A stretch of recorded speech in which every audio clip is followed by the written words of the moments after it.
병 발생 환경이 덜 조성되고 만약에 안에 습도가 높으면 한번 병이 나면 번지는 속도가 매우 빠릅니다. 확산되는 속도가. 그래서 신초 유인하실 때 통강 통풍 잘 되게 유인하시고 불필요한 그 부초들 있으면 빨리빨리 제거해 주시면서 관리해 나가시면 되고, 그리고 계속 말하는 질소 비료 지양하는 거.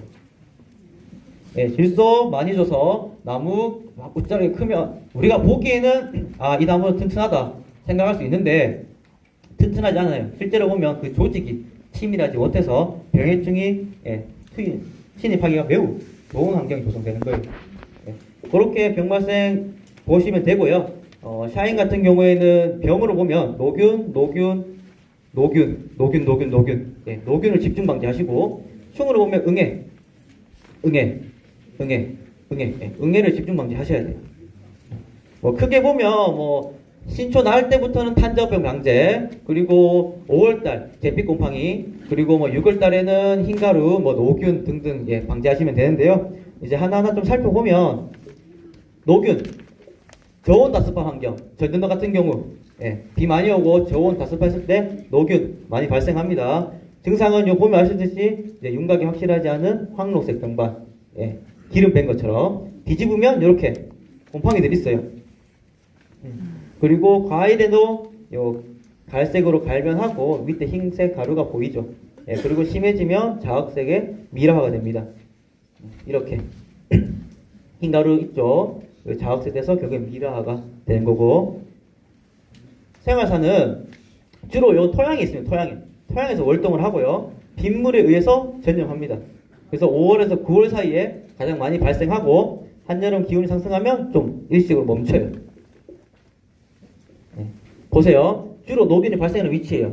개랑 비강 같은 경우에 뚫린 사이 이 부분, 그리고 여기 일교차에서 결로 물 맺혀가지고 똑 떨어지면 이 부분에서 또 병이 발생되는 거예요. 그래서 내가 어떻게 하겠다, 약을 치실 때 물 맞는 곳이면 더 한두 번 더 쳐주세요. 그래 집중적으로 방제해 주셔야 돼요. 재배적 방제는 당연히 병 발생 원인이 되는 거 제거해 주시고, 봄비가 내려가지고 땅에 물이 고이는, 이게 1차 전염 원인이 될 수 있어요. 땅에 월동한다 했잖아요. 그래서 멀칭을 통해서 빗물이 튀어서 전염 안 되도록 해주시고, 신초 생장이 왕성한 5월에서 6월에는 10일에서 12일 간격으로 약제 살포해서 1차 감염기 면하시고, 그 후에 비 오거나 할 때 집중적으로 방지해 주시면 됩니다. 탄저입니다. 탄저는 이렇게 윤문 형태. 그래서 심해지면 여기 갈색, 주황색 끈끈한 이슬방울 나오죠. 이게 탄저입니다. 탄저병 포자고요. 병이 진행되면 말라붙어요. 이거는 과경, 덩클스톤 등에서 이제 월동을 하고요. 기온이 상승하고 강우가 지속되는 5월 하순에부터 포자가 비산하기 시작해요. 그래서 수정 전후에 감염이 되지만 증상은 산이 감소하고 당도가 오르는 성숙기 때 나타납니다. 그래서 발화 초기부터 방제 실시하셔야 됩니다. 발화 초기부터 12에서 15일 간격으로 2, 3회 예방적으로 살포하시고요. 이제 비가 올 때부터는 전염약제를 구입하셔가지고 7에서 10일 간격으로 방제해 주시면 효과적으로 방지할 수 있습니다. 다음은 갈색무늬병. 이거 어디서 많이 봤나요? 혹시? 맞습니다. 캠벨에서 많이 보죠. 근데 이게 샤인에도 올 수 있어요. 이번 상주 같은 경우에는 발생했습니다. 내가 샤인 바지 입고 주변에 캠벨 농가가 있다 하시면 요거 방지 신경 쓰셔야 돼요. 늙은이, 그늘진 잎 발생하고 검은색 반점, 그리고 주변에 노란색 경계가 있죠. 이 같은 경우에 이게 심해지면 잎이 낙엽이 되고 이건 과일 못 익혀냅니다. 그렇기 때문에 방지 신경 써주셔야 돼요. 요 보면 요게 포자예요. 요게 기공입니다. 요게 포자가 어디로 들어가요? 기공으로 들어가잖아요. 기공은 우리 입면, 뒷면에 다 있습니다. 거기 있다 보면 돼요. 그러면 어떻게 하겠어요? 약을 칠 때? 뒷면. 뒷면에. 뒷면으로 집중적으로 쳐주셔야 돼요. 그래서 이것도 월동하니까요. 월동 방제 철저하게 해주시고 6월부터 집중 예방적으로 전염 약제 어디로? 입 뒷면으로 쳐서 방제시켜주면 됩니다. 그리고 흰가루병, 우리 흔히 알고 있듯이 흰가루병 같은 경우에는 고온, 건조할 때 주로 발생하고 이렇게 하얀색으로 덥죠.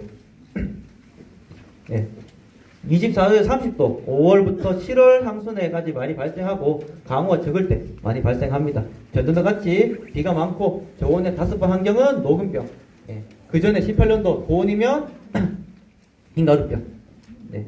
그래서 이것도 이제 월동 방지해 주시고 대화전에 1, 2회, 낙하후부터 육아기까지 2, 3회 전용 약제 살포해 주면서 방지해 나가시면 되고요.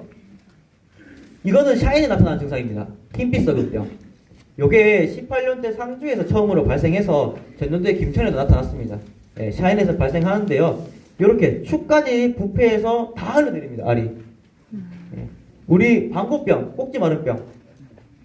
요거는 꼭지. 과격만 마르죠. 부패돼서. 근데 이거 흰빛 썩은병은 다 마릅니다. 피해가 상당해요. 나타나면 뭐 줄줄줄 다 흘러버려요. 그래서 요거는 조피 작업 하셔가지고 월동 방제를 꼭 해주셔야 되고요. 등록된 약제는 없습니다. 이 병이 전년도에 이제 도에서 이제 연구에서 나온 결과는 탄저병 약제가 효과적이고요. 그래서 송이 축까지 젖을 수 있도록 방제를 철저하게 해주셔야 돼요. 예. 나중에 알 다 차서는 약액이 축까지 안 들어가니까요. 그 전부터 6월 초부터 7월 초 지속적으로 탄저병 약을 송이 축이 젖을 수 있도록 방제를 해주셔야 돼요. 그래야지 이 피해 줄일 수가 있습니다. 다음은 기타병인데요. 요거는 김천에서 전년도에 발생했습니다. 검은 썩은병이라 해서 이거 도에서 경상북도 연구원에서 찾으셨는데 이렇게 물러가면서 썩는다. 흰 검은색 곰팡이가 생기고 물으면서 썩는데 보통 물으면서 썩는 병은 유통병입니다. 유통 중에 저장 중에 나타나는 병인데 이 샤인은 생육 중에 나타났죠. 그 이유가 이제 봉지 재배를 하게 되면서 나타난 걸 보고 있는데요. 34도부터 활성해서 38, 6도가 넘어가면 싹 번져버립니다. 이것도 따로 등록된 약제는 없고 잿빛곰팡이병 약을 송이 축까지 젖도록 방제를 해주셔야 돼요. 그리고 그름병 이거는 이번에 상주에서 나타났습니다. 이것들이 지금 요즘에 샤인에서 나타나고 있는 병들이니까요. 여기 안 나타날 리 없고 충분히 나올 수 있으니까요. 참고해주세요. 이것도 요 증상이 파리똥 찍힌 모양. 요 긁으면 떨어져 나옵니다. 요거는 우리가 흔히 알고 있는 병이에요. 그 사과 같은 데 보시면 그늘 밑에 보면 그름병 있잖아요. 그겁니다. 그거. 그래서 이것도 뭐 약제는 그런 약제 쓰시면 되지만 잿빛곰팡이병 약제 충분히 살포하셔서 줄일 수 있는데요. 요게 나타난 게 상주 같은 경우에 두 농가에서 요게 나타났는데 요 상주 농가가 이 두 농가들이 다른 농가랑 달랐던 이유는 7월 달에 우리가 봉지를 씌우잖아요. 봉지를 씌울 그 시기에 비가 많이 왔습니다. 상주에. 그래가 과습했죠. 다른 농가들 같은 경우에 비 오고 나서 하루 이틀 지나서 이제 과일들을 좀 마른 상태에서 봉지를 씌웠는데 이 두 농가는 그냥 씌운 거예요. 그런 농가에서 이제 그 안에 습도가 올라가고 여러 환경들이 조성되다 보니까 이런 병증이 나타났어요. 그래서 요즘에 샤인은 봉지 재배를 하잖아요. 그러다 보니까 봉지 씌우면 끝이 납니다.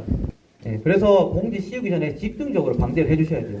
최대한 송이 축까지 약이 묻을 수 있도록 방제를 철저하게 해주시고 봉지 씌울 때는 약액을 쳤다면 약이 다 마르고 난 후 그 전에 비가 왔다면 비가 마르고 난 후 최대한 건조시키고 나서 봉지를 씌워줘야지 그 봉지 안에 온습도가 좀 낮게 형성되는데 너무 과습한 상태로 찍게 되면 방금 나타났던 검은병 그리고 그름병 이들이 생길 수 있습니다.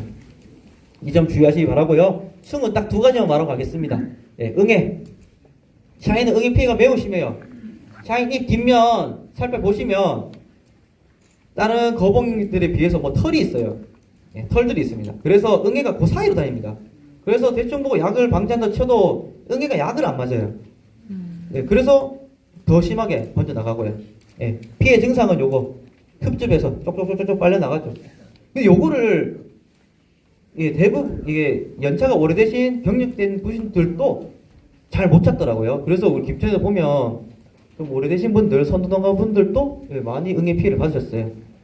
요 피해 받으면 낙엽화되고 결국에는 우리 과일 못 익혀냅니다. 그래서 방제 철저하게 해주셔야 돼요.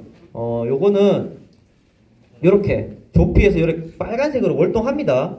그러니까 조피 작업 하셔가지고 월동 방제 꼭 해주셔야 돼요. 약은 살충제 아니에요. 응애는 거미입니다. 거미. 벌레가 아닌 거미.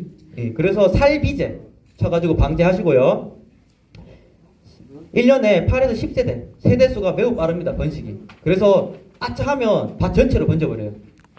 그래서 6월달쯤에는 경상 같은 경우에 6월 초 또는 5월 하순에는 예방적 방제 시작하시고요. 한번 발생된 게 발견됐다 하시면 5일 간격으로 3회 이상 살포하셔서 미리 확 죽이셔야 됩니다. 안 그러면 빠르게 번져 나가기 때문에 조심하셔야 됩니다. 그리고 전년도 같이 이번 년 같이 겨울이 날씨가 너무 따뜻하니까요. 요 밀도 상당히 높을 거거든요. 월동맞이 꼭 하셔가지고 밀도 줄이셔야 됩니다. 그리고 노린재. 노린재 같은 경우에는 신초, 눈, 인편 사이에서 월동을 합니다. 알로. 그리고 신초가 발하면 바로 가해를 하죠. 요렇게 신초 때 어릴 때 찝어버리면 이렇게 영입되고 이렇게 창립되고 나서 찝어버리면 코르카 과일 못 팝니다. 방제는 2에서 3엽기. 언제냐면 대략적으로 4월달 신초 나면 방제 시작하세요. 1차 방제 하시고 꽃송이 나오면 2차 방제, 그리고 꽃 지고 나서 3차 방제. 이렇게 해서 노린재 뒤로 나가면 되고요. 긴 시간 동안 정말 강의 들어서 대단히 감사하다는 말씀 전해드리고 싶습니다. 네, 감사합니다.